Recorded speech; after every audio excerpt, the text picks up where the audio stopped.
They're making a ton of money, but they have no life. So the natural progression, I'm gonna hire a buyer's agent. Woo-hoo! You got to really understand whether you're a producer versus a leader. Just because it works on an Excel spreadsheet doesn't mean that it works in real life. Yeah. Let's look at the life cycle of a real estate agent. Okay.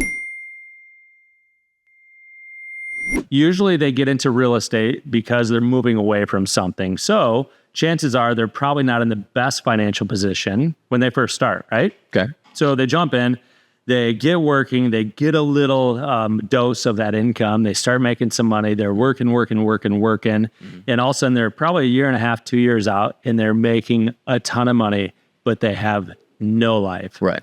So the natural progression, I'm going to hire a buyer's agent. Woo-hoo! Now think about this. You're already working too much, and now you're going to bring somebody else on and bring them into your mess of a world, and they're going to help you be successful. But you don't have time to train them. Yes. So what you do is you say, here, go. And then they screw up deals, and you're now picking up their mess because they don't know what they don't know. And next thing you know, you're working even more hours to make less money. Does this sound familiar? Yes, sadly. Oh, so now let's do this. Let's go hire an admin because they'll take it all off of your plate. So again, you're not positioned in such a way where you have systems and processes. There's no systems. Exactly. And you just expect all of a sudden they're going to come in and take the load off of you. Yeah. So now you have a buyer's agent, an assistant. Now you have recurring expenses. And remember when I said recurring income is a gift from the gods? Mm-hmm. Recurring expenses is a gift from the devil.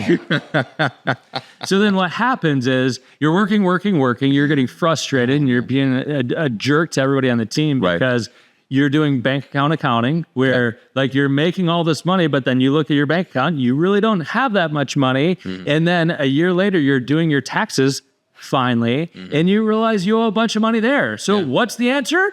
Let's go get more people, because on an Excel spreadsheet, if we sell more houses, I make more money. Okay. Inevitably, what happens is they start realizing that you're not a great leader because all you are is a producer, and they want better splits. Yes. So then you're like, yeah, that makes sense. You're bringing in the business. We'll give you a better split. So not only are you making less money, you're now paying for their admin and everything else.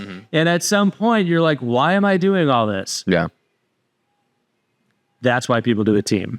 Okay. And then all of a sudden they get frustrated, they blow it up. And yet here's part of the challenge. Okay. Now that they're adding all these people, they're getting accolades. And they're feeling the stress of the bank account and everything else, but now they're getting put up on stage. Yes. So now their ego's being fed. Yes. Yeah, I am a great agent. I am very successful. And yet behind the scenes, they're losing money, but now they're getting up on stage and all their peers are looking at them and they're feeling good again. Yes. And that's where the downward spiral can end up happening. Okay. All right. So it's easy to say, well, just pull back from that, blow up a team, or just don't go down that road altogether. But there are some valid reasons. I mean, I love the team world. I started a team back in the day. Some of my good friends own really successful teams. But you're right. Not everyone is cut out for it. So that's you got to really understand whether you're a producer versus a leader. How do you know until you start going down that path, which one you are? That's a great question. I think you'll just know, because if you're getting irritated with people that you should be serving and you're getting frustrated and you don't like being around them and you feel resentful and you feel angry towards them, chances are you're a producer that was masquerading as a leader. And by the way, like building systems. I'm not anti-real estate team. In fact, I've got some good friends that run great teams, and they actually help real estate agents have a fighting chance of getting in the business. So it's not that I'm anti-team. I'm anti-team being the next step for every producer that comes into the business. Exactly. Yes, exactly. That's what I wanted to get to, is that there's other paths to accomplish the core thing that people are trying to accomplish with a team, which is pull themselves out of some of the production or all of it.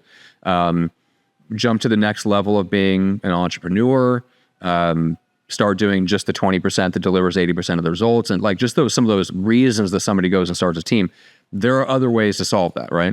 100%. And one's by raising your standards. And by the way, like think about when you first started in the business and you got a deal and how much that deal meant. As you start getting in abundance, why not just help someone? Give them a real estate referral without asking for a referral back, meaning asking for 25% or whatever it is. Okay. how much do you think that person's willing to help you if you gave them a real estate deal, they made $10,000, they didn't have to pay out a referral fee, and you're on vacation and you need someone to go unlock a door for somebody? Right. Yeah, that's true. So a lot of times we think that everything needs to be on our P&L or profit and loss. It doesn't. What if you just started being a human being and start building real relationships with real relationships? Yes, like an account of reciprocity. Yeah. And you watch when you come from abundance, and Excel spreadsheets, one of my mentors said, ruin businesses, because just because it works on an Excel spreadsheet doesn't mean that it works in real life. Yeah. And so somebody would say, well, why would you give that 25% away? Well, if you have a single mom who's just getting into real estate, and that might be the difference between them staying in real estate or not staying in real estate, by not taking that referral fee back, that 25% means much more to her than it does to you. Okay.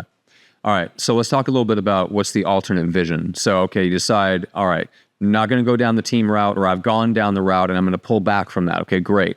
But that doesn't mean you have to like stop being a high achiever or a high producer, or even stop being an entrepreneur. That's just that maybe not, that's not the right path for everyone. What are some other paths that people can look forward to, so when they go, okay, I'm going to recommit to real estate in a different way, what are some different options? Well, we talked about it just being a high paying job. So as you start to get margins, you can use that money to maybe go buy a real business, meaning a real business like building cars. That's something that I'm venturing in right now, is building 6-door Jeeps. Right. And the reality is there's a market for it where it can be systematized. It can be, done in such a way that I don't have to be a part of it, where because I don't need the income off of that business, I could spend 3 to 5 years reinvesting into that business, where now I have a saleable asset. Yes. Where in real estate, there are some people that are able to sell their real estate team, sometimes greater fool theory. Right. And at the end of the day, you might take those resources to go build other assets like rental properties, building a business, using your extra time to learn stocks and learn trading. There's lots of other things that you can do, because at the end of the day, like, you'll get to a point at some point in your career where selling another home doesn't feed your soul. Yes, that is very true. Meaning your soul will be okay if you just don't keep selling houses for the rest of your life. I mean, how many realtor retirement parties have you gone to? You know what they are? They're called funerals. Yes, exactly. They just keep right on going. Oh my gosh, that's so true. And there's one thing that you didn't get to that I wanted to ask you about, which is coaching. Correct. I mean, why not get paid for your knowledge? Yeah. I mean, let's face it. Some people think you have to achieve all these things in order to be a coach. But think about, my son just went into high school. He's a freshman.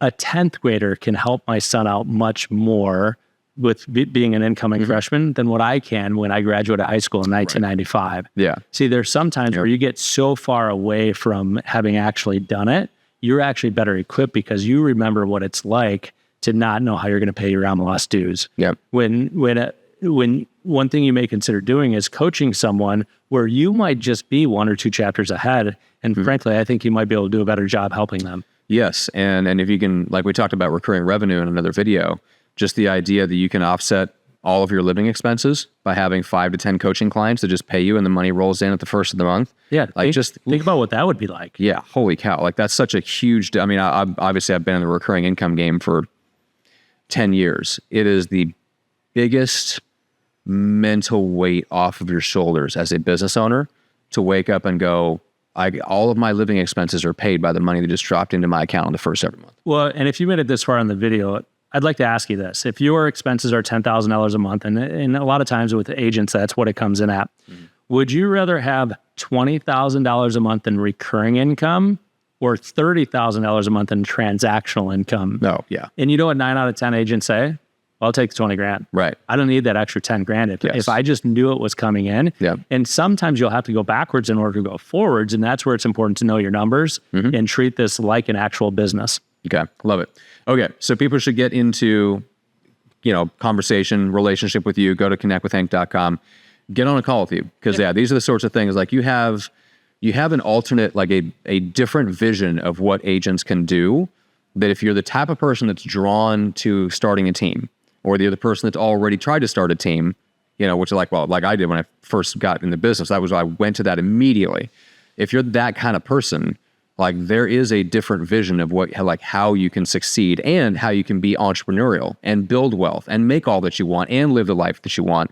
You don't have to go down that particular path. Yeah, and you may still want to do it, and I'll tell you what I think exactly is going to happen. And a lot of times, this is what happens. Okay. Somebody has a call with me. I say, well, here's how I think it's going to play out for you.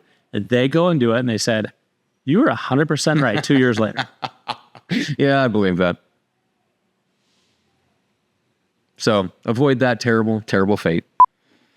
I'm feeling a little feisty, Matt. I can tell. You want to wind you up? Yeah, it wound me up because we did a video about teams, and I'd like to tell you how I really feel. Okay. So that video we did before was like the mild version of Hank. Yeah, on it teams? was. I asked you, how much Hank do you want? You're going to get full-blown Hank right now. And Dana, one of our friends here, just got a little piece of that because I was feeling a little bit on edge. So Just I'm bracing myself. awkward. And cut.